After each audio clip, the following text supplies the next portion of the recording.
रुद्रः प्रचोदयात् इमं मे गंगे दित्यनुवाकेन पुष्पोदकस्नपनं कुर्यात् ओम इमं मे गंगे यमुने सरस्वती सतद्रस्तमकं सचतापरिष्णया असिक्निया मरुत्वृधे वितस्तयार्चिकीये सृणह्या सुषोमया अर्चत प्रार्चत हिरण्यरूप इति द्वाभ्यां मन्त्राभ्यां स्वर्णाभरणैः देवदेवं श्रीरामचन्द्रस्वामिनमलङ्कृत्य భరతునకు చేయిస్తి పచ్చల పతకము రామచంద్ర ఆ పతకమునకు పట్టే 10,000 వరహాలు రామచంద్ర. రామదాస్ గారు అంటారు, భరతుడికి పచ్చల పతకం చేయించాను. అదిగో పచ్చల పతకాన్ని మనకు దర్శింపజేస్తున్నారు అర్చక స్వాములు. ఈ పచ్చల పతకాన్ని రామచంద్రమూర్తికి ఇప్పుడు అలంకరిస్తారు. మామూలుగా ఆయన భరతుడికి కదా చేసింది, మరి రాముడికి ఎందుకు అలంకరిస్తారంటే భరతుడు ఆ రాముల్లోనే ఉన్నాడు, శంఖచక్రములుగా ధరించి ఉన్నాడు కదా. శంఖం భరతుడు, చక్రం శత్రుఘ్నుడు అని అంటారు ఇంకొక కీర్తనలో రామదాసు గారు. కనుక అక్కడ శంఖాన్ని ధరించి ఉన్నాడు.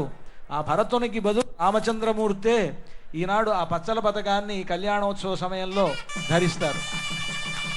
ఓం అర్చద ప్రార్చద ప్రియమేధాసో అర్చద అర్చంతపుత్రకా ఉదపురన్న ధృష్ట్వర్చద అర్చద ప్రార్చద. జయ బోలో రామచంద్ర భగవానికి. తరువాత సీతమ్మకు చేయిస్తే చింతాకు పతకము అంటారు రామదాసు గారు. అదుగోండి అటువంటి చింతాకు పతకాన్ని అమ్మవారికి సమర్పించబోతూ ఉన్నారు. అలా సమర్పించబోతూ 4 దిక్కులా చూపించబోతున్నారు. దాన్ని దర్శించుకోండి.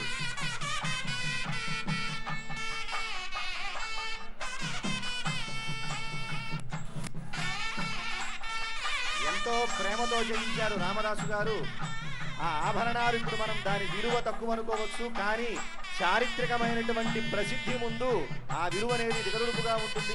అటువంటి గొప్పనైనటువంటి దివ్యమైనటువంటి ఆభరణాలను ఇప్పుడు స్వామివారికి అమ్మవారికి సమర్పించబోతూ ఉన్నారు.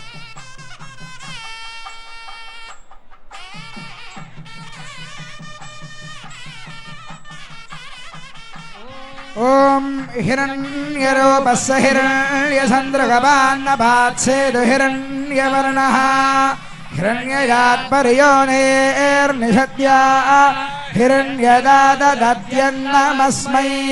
జయ బోలో సీతా మహాలక్ష్మీ మయ్యాకి. తర్వాత సమర్పించబోయేటువంటి ఆభరణము రామమాడ అని చెప్పేసి అంటారు. ఈ రామమాడకి చాలా ప్రత్యేకత ఉన్నది. మనకి ఆనాడు రామచంద్రమూర్తి రామదాసు గారు కారాగారంలో ఉన్నటువంటి సమయంలో 12 సంవత్సరాల పాటు భరించలేని కఠిన శిక్షలను అనుభవించినప్పటికీ కూడా ఏనాటికైనా సరే రాముడు వస్తాడు, నన్ను తప్పక రక్షిస్తాడనేటువంటి నమ్మకాన్ని ఉంచుకొని ఆయన్నే కీర్తిస్తూ ఉన్నాడు.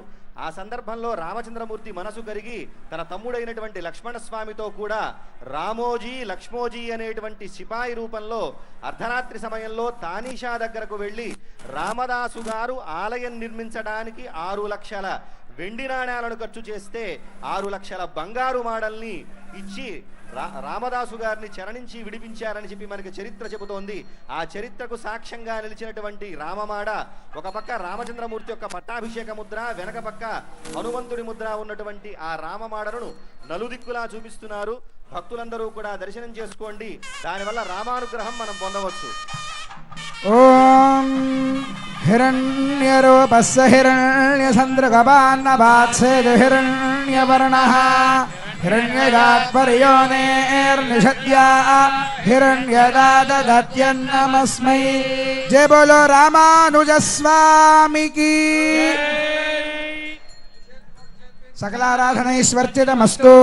ओम इषेत्वर्जेत्वा वाजवस्थो वाजवस्थ देवो वस्सविता श्रेष्ठतमाय कर्मणे అథ మధుపర్కం దధి మధు సమ్మిశ్రం స్వర్ణపాత్రే నిధాయ పవిత్రం నిధాయ అమృతోపస్తరణమసైత్యపస్సమర్ప్య ఇదం విష్ణుర్మధువాదాయ ద్వాభ్యాం మంత్రాభ్యాం మధుపర్కమభిమంత్ర్యా ఓం ఇదం విష్ణుర్విచక్రమే త్రేధా సమూఢమస్య భాగం సురే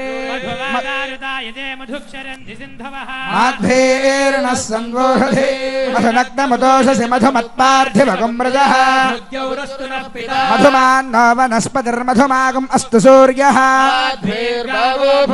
సగుర్మూలమంత్రేణ ద్విస్తూష్ణీం విరాజో దోహమసీయా తూష్ణీం చతుర్థమాచమనీయం తదనంతరం ఇవం వస్త్రాణీతి వస్త్రం దద్యాత్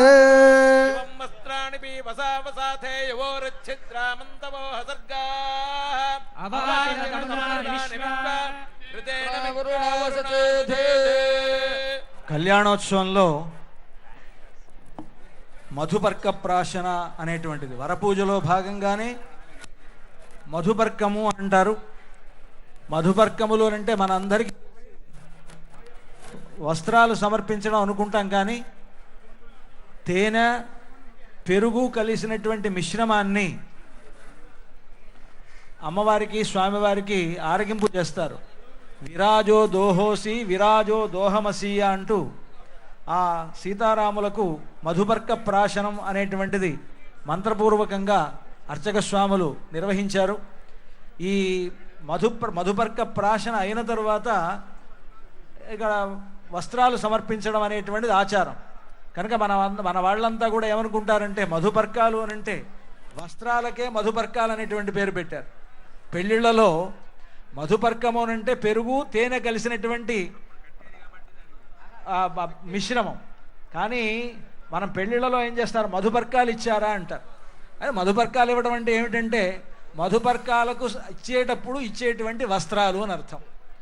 ఆ తేనె పెరుగు కలిసినటువంటి ఆ మధుపర్కాన్ని ఇచ్చిన తర్వాత వస్త్రాలు సమర్పించడం సంప్రదాయం కనుక ఆ వస్త్రాలకి మధుపర్క వస్త్రాలు అనేటువంటి పేరు వచ్చాయి.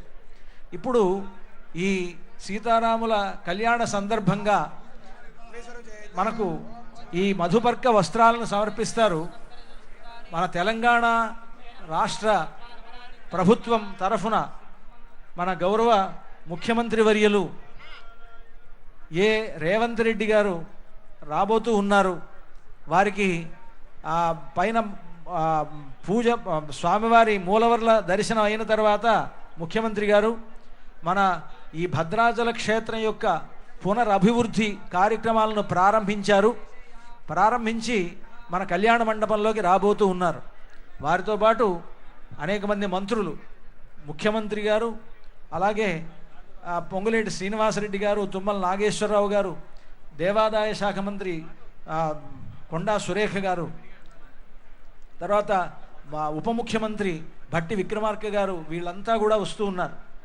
ఇలాగ ఇంతమంది కలిసి ఈనాడు రాముని సేవలో తరించడం, రాముడికి చేసేటువంటి కైంకర్యం ఇది. రామచంద్రమూర్తి వీళ్ళందరినీ అంతా మన రాష్ట్రాన్నంతటిని కూడా చల్లగా చూస్తాడు అన్నమాట. అటువంటి ఒక గొప్ప భాగ్యం మన తెలంగాణ రాష్ట్రానికి కలిగింది. ముఖ్యమంత్రి గారు రాబోతూ ఉన్నారు.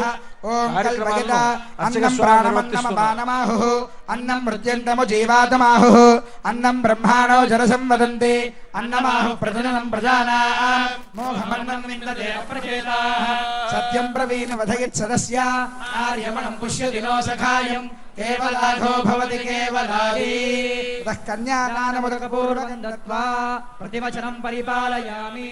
కన్యాదాన సమయే మహాసంకల్ప పఠనం కుర్యాత్ పునః సంకల్ప్య ప్రాణాయామం కృత్వా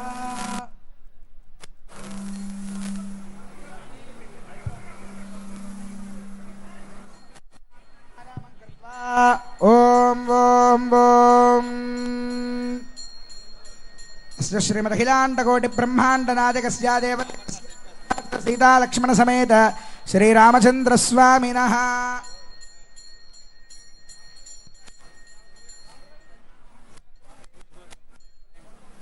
మహాసంకల్పము అని ఇప్పుడు కార్యక్రమాన్ని నిర్వహించబోతూ ఉన్నారు. ఈ మహాసంకల్పము అంటే మనకు వైదిక ప్రతిజ్ఞ అని చెప్పేసి అంటారు. మనం చిన్నప్పుడు స్కూళ్ళల్లో చదువుకున్నప్పుడు భారతదేశము నా మాతృభూమి, భారతీయులందరూ నా సహోదరులు అని చెప్పి ప్రతిజ్ఞ చేసి ఉంటాము. కానీ ఇది వైదికమైనటువంటి ప్రతిజ్ఞ. ఈ మహాసంకల్పం ఎప్పుడెప్పుడు పఠించాలి అంటే సముద్ర స్నానం చేసేటువంటి సమయంలో, అలాగే నదీ స్నానం చేసేటువంటి సమయంలో, గోదాన సమయంలో, అలాగే కన్యాదాన సమయంలో ఈ మహాసంకల్పాన్ని పఠించి దానం చేస్తే ఉత్తమమైనటువంటి ఫలితం కలుగుతుంది అని చెప్పి మనకి శాస్త్రం చెబుతోంది. అదుగోండి దాన్ని అనుసరిస్తూనే మహాసంకల్పాన్ని పఠిస్తూ ఉన్నారు. అంతేకాకుండా ఈ మహాసంకల్పంలో ఉన్నటువంటి మరొక అంతరార్థము, ఉదాహరణకి మనం తొలిసారిగా సెల్ ఫోన్ చేసిన తర్వాత గూగుల్ మ్యాప్స్లోకి వెళ్ళి ఒక్కసారి ఇలా నొక్కితే ఎక్కడైతే ఉన్నామో కరెంట్ లొకేషన్ మనకి చూపించినట్లుగా ఈ మహాసంకల్పంలో కూడా ఈ అఖిలాండమైనటువంటి ఈ భువనాలలో మనం ఏ భువనంలో ఉన్నాము, ఈ భువనం పైన ప్రవహించేటువంటి నదులెన్ని, పర్వతాలెన్ని, మొదలైనటువంటి మహర్షులు ఎంతమంది ఉన్నారు, దివ్యమైనటువంటి పురుషులు ఎంతమంది జన్మించారు, ఎన్ని శకాలు గడిచాయి, వాటి పేరులు మొదలైనటువంటి వాటి వివరమంతా కూడా తెలియజేస్తోంది ఈ మహాసంకల్పం. అంతేకాకుండా కన్యాదానం చేయటం వల్ల వచ్చేటువంటి గొప్ప ఫలితాన్ని కూడా తెలియజేస్తోంది. ఇంతేనా అంటే కాదు, ఈనాడు మనం ఎవ్వరూ కూడా చేయలేనటువంటి శ్రౌత యాగాలు అంటే వేదం చెప్పబడినటువంటి యాగాలు, అగ్నిష్టోమము, అతిరాత్రము, అప్తోర్యామము, వాజపేయము, పౌండరీకము, శాంతపరము మొదలైనటువంటి యజ్ఞాలు ప్రస్తుతం మనం చేయలేము. అటువంటి యజ్ఞాలను ఆచరిస్తే ఎంతటి పుణ్యమైతే కలుగుతుందో అంతటి పుణ్యం కన్యాదానం చేయటం వల్ల కలుగుతుంది అని చెప్పేసి మహాసంకల్పం చెబుతుంది. జై శ్రీరామ్. అంతా కూడా సీతమ్మ వారిని మీ పుత్రికగా భావిస్తూ స్వామివారికి కన్యాదానం చేస్తున్నట్లు